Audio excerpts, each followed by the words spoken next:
atas kekayaan alamnya, juga satwa dan seisinya. Mari kita jaga kelestariannya untuk kehidupan bersama.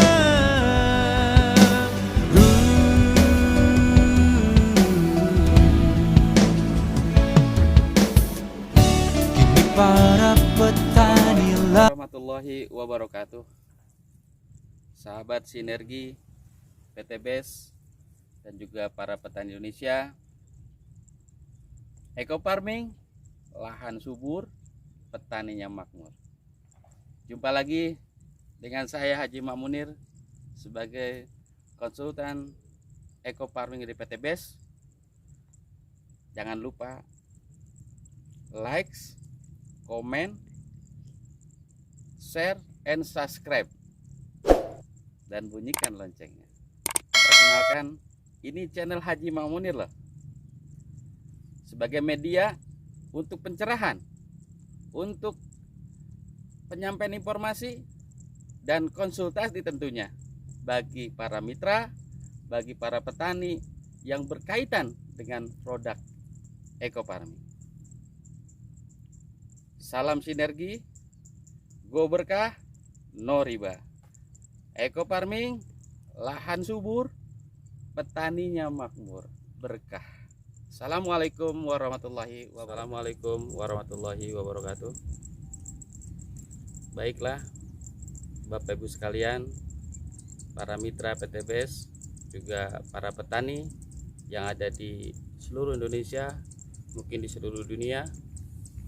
Mari kita sedikit berbagi tentang bagaimana tips bahwa sehat itu perlu. Nah, sehat di sini yang dimaksud adalah bagaimana kita mensehatkan tanaman dan bagaimana kita mensehatkan lahan atau tanah kita. Termasuk kita juga sebagai manusia yang tentunya akan makan padi yang dihasilkan dari padi ini jadi beras, dan berasnya sehat. Ini juga termasuk bagaimana kita bisa sehat itu dari hasil produksi pertanian yang sehat. Oke, Bapak Ibu sekalian, sehat adalah sesuatu yang nikmat Allah yang sangat luar biasa. Nah, kaitan dengan sehat, kita punya resep nih, khususnya dalam dunia pertanian. Nah, inilah satu dari sekian, bahwa di sini jelas eco farming ini ibarat sebuah makanan. Ini udah komplit, udah sehat, alami, bahannya organik full. Kita bahas sedikit satu-satu ya. Yang pertama yang berkaitan dengan tanah juga air. Air ini dikatakan sehat, dikatakan ini aman jika kelihatan oleh Bapak Ibu sekalian, yaitu mengalir, terus di sini tidak tercemari dengan bahan kimia. Begitupun tanah. Tanah yang sehat ya, artinya tanah itu subur. Jadi istilah subur itu sebetulnya tanah yang sehat adalah tanah yang subur. Apa saja di antaranya sebagai ciri tanah itu subur? Yang pertama, secara tekstur dan struktur tanah itu gembur. Maksudnya gembur itu di mana posisi tanah itu mudah ditembus oleh akar. Terus terjadinya sirkulasi udara juga baik. Terus di situ ada penyinaran juga bisa masuk. Dan yang terpenting lagi, bahwa tanah yang sehat atau tanah subur itu dicirikan biota tanah maupun bakteri pengurai, bakteri yang ada dalam tanah itu hidup dengan bahagia. Kira-kira begitu.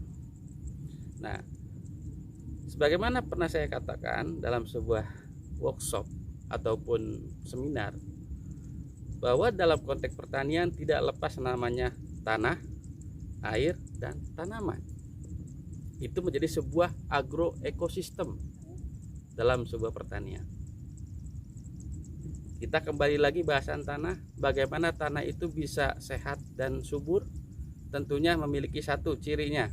Tadi jelas tekstur dan strukturnya gembur atau remah atau yang mudah ditembus oleh akar. Yang kedua, secara kimia, ya, itu secara fisik barusan. Yang secara kimia memiliki pH yang normal. Berapa sih pH normal itu? Yaitu pH-nya 7. Terus selain pH juga ada KTK, yaitu kapasitas tukar kation. Kenapa pH dan KTK ini penting? Karena pH yang normal itu tanah itu lebih mudah menyerap unsur hara. Begitupun KTK.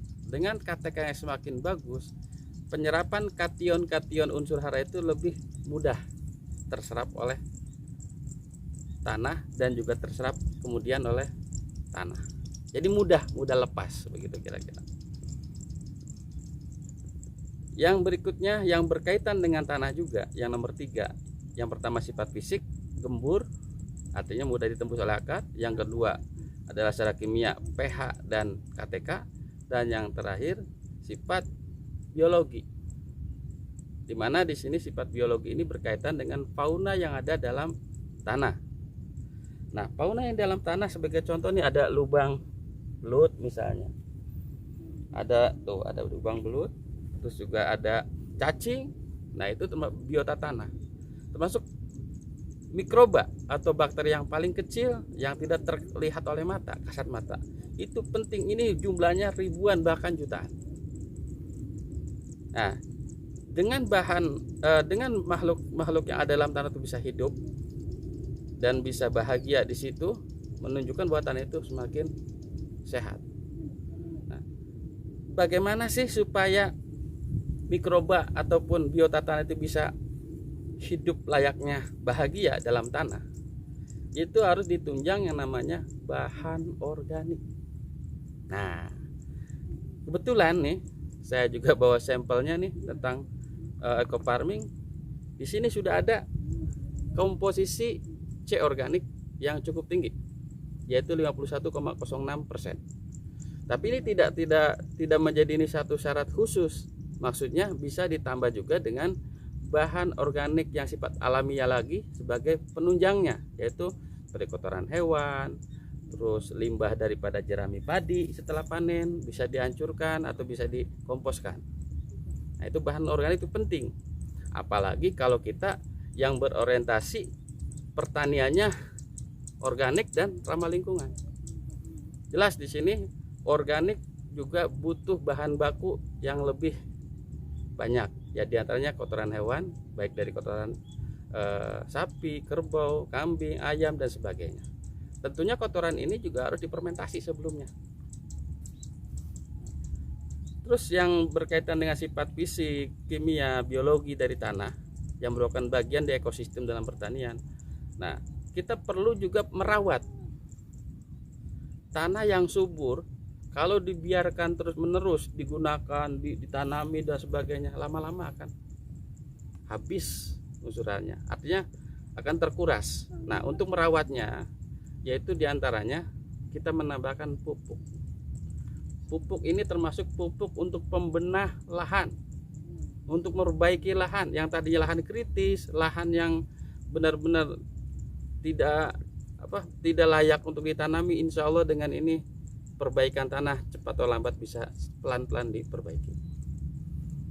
Oke, berarti kalau semuanya sudah dilakukan, terus ini juga digunakan pupuk eco farming khususnya yang menjadi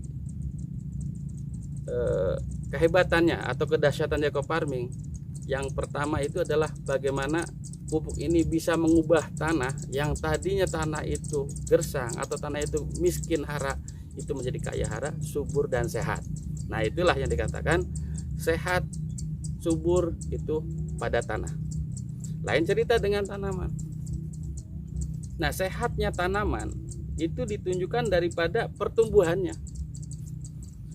Nah, tanaman yang sehat pasti kalau didukung dengan nutrisi atau makanan daripada tanaman itu sendiri terpenuhi dan lengkap dan tepat.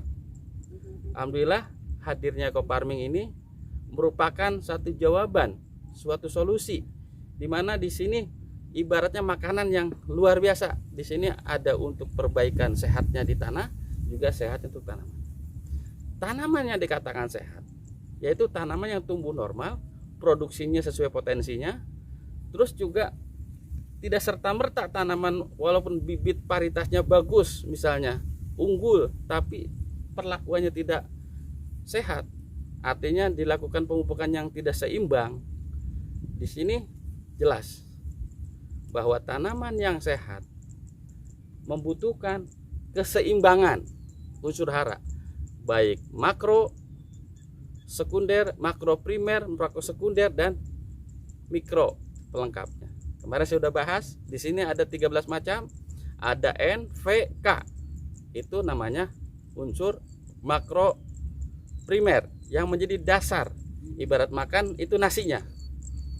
Terus ada lagi unsur makro sekunder, yaitu Mg, Ca, dan sulfur. Magnesium, kalsium, dan sulfur. Itu ibaratnya lauk pauk. Nah, yang lainnya yang ketiga yaitu adalah unsur mikro, ada 7. Ada boron, ada mangan, ada molybdenum, ada kufrun, ada klor, ada zinc, ada Fe, besi. Semuanya unsur yang ada dalam ekofarming ini insya Allah bisa menyehatkan tanaman padi kita, juga tanaman lain-lainnya. Masuk perkebunan, sayuran, tanaman-tanaman yang mungkin di hidroponik sekalipun juga bisa sehat. Jadi intinya sehatnya tanaman itu bila mana nutrisinya itu terpenuhi dengan baik, tepat, dan lengkap. Tanpa itu tidak bisa. Pasti ada yang kurang. Nah, makanya perlu tips sehat di sini. Yuk kita sama-sama nih petani Indonesia perkenalkan ini, hadir di tengah-tengah kita dan hadir untuk semuanya, terutama petani Indonesia. Di sini simple, kecil, mudah dikantongin, mudah dibawa, disemprot caranya cukup mudah, dilarutkan. Nah, ingat, pelarutan untuk supaya sehat tanah, gunakanlah air kelapa dan atau air tebu dan fermentasi 3 malam. Ini tujuan untuk menyehatkan tanah. Kalau untuk tanaman, pelarutnya dengan air bersih, steril, anggaplah air mineral. Cukup itu, tanpa ada penambahan gula atau bahasanya molase. Jadi istilah molase, mohon maaf, itu tujuannya adalah untuk supaya bakteri yang ada dalam ekofarming ini bertumbuh, berkembang lebih banyak, sehingga proses menyehatkan tanah itu lebih cepat. Walaupun standarnya bisa sampai mungkin 2-3 tahun, tapi dengan proses perbaikan atau perbanyakan bakterinya, proses tanah menjadi sehat insya Allah akan lebih cepat. Itu ya. Jadi yang pertama, sehat itu adalah tanahnya, berarti subur. Yang kedua, sehat tanamannya, berarti tanaman itu tumbuh normal dan bagus. Bisa dilihatlah tanah yang sehat ini, terutama yang sudah keluar padinya nih. Nah, ini kuncinya padi ini kalau udah dikatakan bagus, sehat, ini udah keluar padi. Nah, ini yang dikatakan daun bendera. Artinya daun bendera itu daun yang terakhir sebelum malai. Nah, kalau ininya sehat, insya Allah ini akan terisi penuh. Dan jelas terisi penuh ini produksinya akan meningkat, minimal sesuai dengan potensinya. Nah, ini kebetulan saya juga bawa buku tentang berbagai deskripsi padi. Jadi kalau pengen tahu padi apa, berapa potensinya, ada di sini. Musim kemarin saya kebetulan menggunakan paritas Inpari 32. Nah, Inpari 32 ini di sinilah. Ada di sini semua. mulai dari riwayatnya, potensinya, terus harus bagaimana. Nah, potensinya Inpadi 32 itu 9,8, katakanlah 10 ton. Nah, insya Allah dengan pemupukan eco farming ini kalau kita padankan atau dipadukan, itu bisa tercapai potensinya. Ketika tanaman itu sehat. Kalau nggak sehat ya ada penurunan atau bahasanya tidak maksimalnya adalah hasil dari produksinya. Tentunya yang terakhir ya berkaitan sehat juga, kita ini petani harus sehat. Kita semua orang yang merasa masih butuh nasi harus sehat. Makanlah makanan yang sehat, halal toyib kalau bahasa Ustadz, halal toyiban, sehat bergizi. Nah, insya Allah dengan tips sehat ini ya, sebab sehat ini tidak begitu saja ya lahir ataupun tercipta melalui proses-proses yang dimana kita harus, contoh nih, bagaimana di padi tanah supaya sehat, padi harus sehat. Tentunya kita harus tahu karakter padi seperti apa. Terus seringkali nih kadang-kadang pertanyaan berkaitan dengan hama atau penyakit atau OPT bahasa ininya. Hama itu pada dasarnya makhluk Allah. Dia butuh makan, dia butuh hidup, dan sangat wajar hama itu juga bisa saja hama-hama tertentu dia makannya padi. Tapi insya Allah semua udah diatur sama Allah bahwa hama itu yang sesungguhnya tidak ada. Yang ada dikatakan hama apabila kehadirannya itu bisa merugikan. Tapi kalau menguntungkan tidak. Nah, hama ya oleh Allah diciptakan juga ada namanya musuh alami. Nah, disitulah letaknya bahwa kita kalau pengen sehat, pelihara musuh alami supaya hama yang ada tidak melebihi atau apa istilahnya, melebihi daripada populasi yang standar, atau bahasa ininya ada batas ambang ekonomi.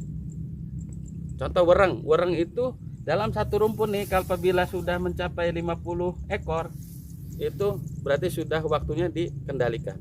Tapi insya Allah dengan tips yang tadi kita adanya, misalnya di sekitar ini nih harus ada tanaman refugia, misalnya tanaman bunga-bungaan, di mana konservasi daripada musuh alami. Di situ hama akan hidup berdampingan dengan musuh alami, dan di situ tidak terjadi oper serangan.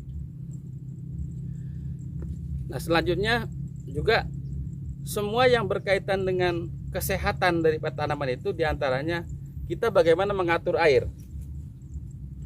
Seringkali berkaitan dengan rumput nih, gimana menangani rumput. Sebenarnya mengenai rumput di dalam areal padi ini kelihatan kalau sudah tumbuh tinggi ini mana mungkin rumput bisa hidup di dalam padi itu. Dia akan ternaungi, nggak bisa. Begitupun ketika padi masih kecil, itu caranya kita mengatur interval airnya. Bagaimana air itu bisa diatur oleh kita. Insya Allah kalau airnya baik, artinya sirkulasinya, ketika digenangi rumput pun tidak akan jadi. Yang jadi masalah rumput itu ketika sedikit dibiarkan lalu dikeringkan, akhirnya banyak. Kalau udah banyak pusing kita. Pak, boleh nggak pakai herbisida? Pak, boleh nggak pakai obat racun rumput? Sebenarnya pertanyaan yang mestinya dijawab bijak. Kalau kita kaitannya dengan penanganan yang super atau cepat dan sebagainya, ya bisa saja disemprot pakai obat herbisida. Cuman dampaknya menjadikan tanah jadi sakit, tanaman jadi kurang sehat. Itu yang jadi masalah. Ibaratnya si buah si malakama. Satu sisi selesai, sisi lain itu jadi masalah. Itu berkaitan dengan gulma. Kalau hama juga sama tadi. Disemprot bisa aja. Tetapi di sini dampaknya tanaman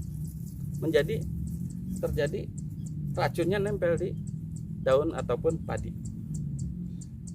Nyemprot hama sasarannya adalah hama, bukan tanaman. Tapi karena ada jadi padi atau di tanamannya, sehingga tanaman ikut kena sasaran, efek sasarannya. Jadi sehingga bisa saja kalau tanaman padinya udah disemprot dengan pestisida, beras yang dihasilnya pun akan mengandung zat kimia. Dan jelas ini racun kimia ini berbahaya.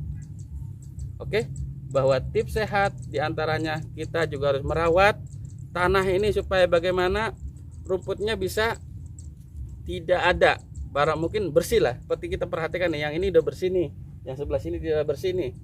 Nah, ini rumput ini bisa jadi menjadi inang atau perantara.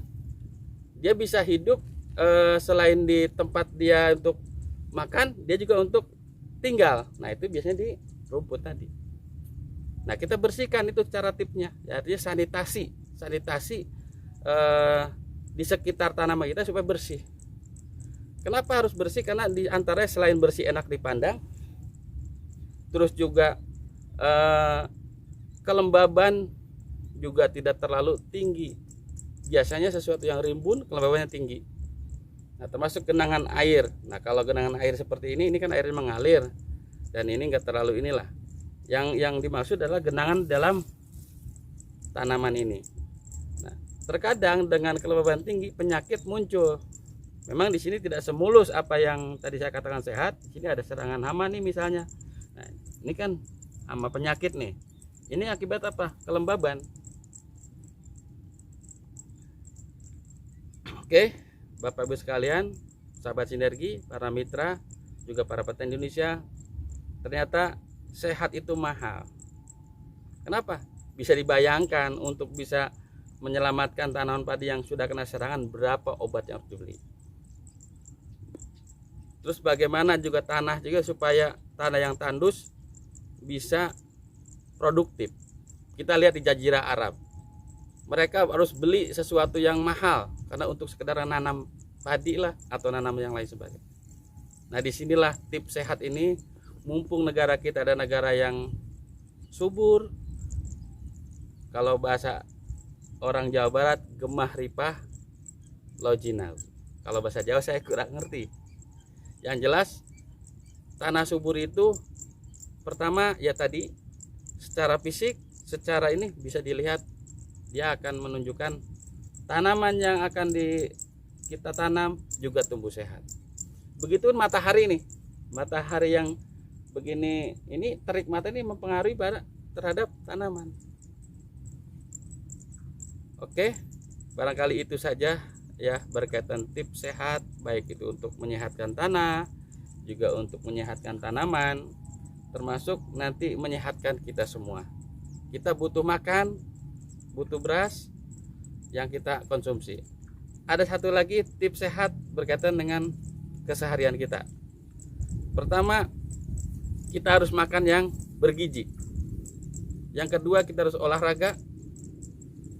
Yang ketiga adalah kita harus banyak berdoa dong, karena segala sesuatu itu Allah lah yang menyehatkan kita. Itu saja yang bisa kami sampaikan. Mudah-mudahan bermanfaat buat kita semua, bahwa sehat itu perlu dan harus diperjuangkan. Baik sehat untuk dalam dunia pertanian, tanah itu subur, harus kita perjuangkan. Tanaman sehat ya harus kita perjuangkan. Tentunya untuk tanah jawabannya dari sini, begitu untuk tanaman. Ini dua sisi ya, dua sisi untuk tanah bisa, untuk tanaman ya. Oke, itu saja. Barangkali mudah-mudahan bermanfaat. Sahabat sinergi, para petani Indonesia, eco farming, lahan subur, petaninya pun makmur, berkah. Assalamualaikum warahmatullahi wabarakatuh. Assalamualaikum warahmatullahi wabarakatuh. Kami dari tim konsultan eco farming PT BES mengucapkan selamat Hari Raya Idul Fitri Sawah 1441 Hijriah. Mohon maaf lahir dan batin. Terbentang luas Taqabbalallahu minna wa minkum kekayaan ya karim. alamnya Alhamdulillah. juga